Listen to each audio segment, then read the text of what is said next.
way, maybe when Mueller accuses me of treason, you won't think it's such a big deal. That's very interesting. But what I don't know, when I started listening to that, I thought he's mixing up treason with dissent.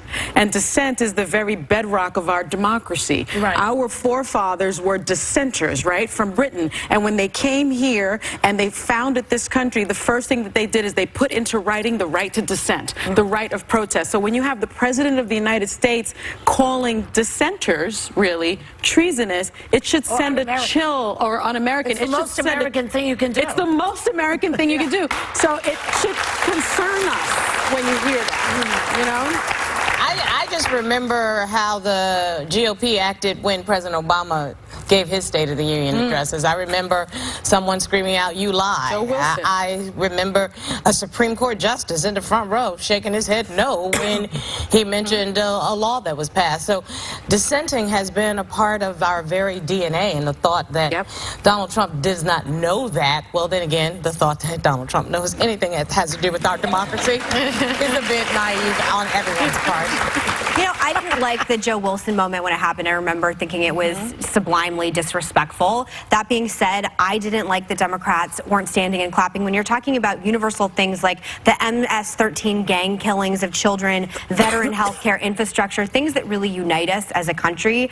I'm from a military family. I think we established that everyone here at Star, I don't know if you're from a military family or not. I'm sure you have military connections. But when you're from a military family, treason is a really big word. It means you're aiding and abetting the enemy. I think of people like Chelsea Manning as being treasonous. There are many figures throughout history. Paul Manafort, like somebody like that. But I think Chelsea Manning giving away our secrets, our international secrets, is a lot more egregious that I know of than anything Paul Manafort did. That being said, the point of this is that word should not be thrown around. And there are words like treason and traitor that I know I'm tweeted at now, and I don't like the normalizing of something that could potentially put our national security. But this has been going on for a while with him, because, you know, the fact that Colin Kaepernick, you know, knelt. That's right. He called that treason. And it was a form of dissent. And, you know, listen. That's right. People protest in different ways. I get it. People don't always like it, but it is, as you said, the bedrock of the country. But it's a very specific word, and you've got to be careful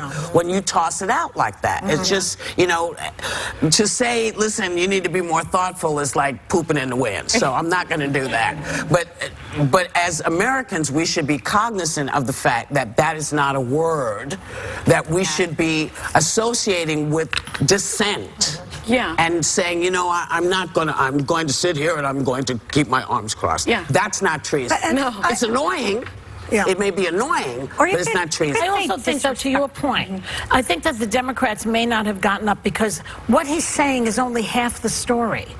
You know? So let's say he presents an immigrant who has committed a crime. That's just anecdotal evidence, and it doesn't show you the whole picture of the immigrant experience. So the Democrats are not going to applaud his cherry-picked points, even if they agree with it. But it was families grieving their lost children who had been killed by, again, MS-13 gang members, which is still a problem. It's not the entire problem, but I think we are so polarized as a nation right now in so many different ways when we can't even stand, okay, can you get behind veteran health care? I think probably most of us can get behind veteran health care choice. Just clap for that. And again, I had problems when Republicans also said you lie and, like, you know, the same thing that showed disrespect to President Obama. I just want us to get back to the fact that the office is bigger than the man or woman. You know what I want to mention? When he was negative against the Gold Star family. I mean, I thought it was horrific. That sits with me. As a military family member, you had to know of all the people we're supposed to revere. The Khans, because you're Khan and his son. The Gold Star family and the way he was disrespectful to them. That's not about the State of the Union. No, but I think part of it is that people just feel that a lot of what he spouts, he does not stand behind because of his actions from the past. So that may have something to do with it. And I think it's really important to note what Senator Tammy Duckworth said.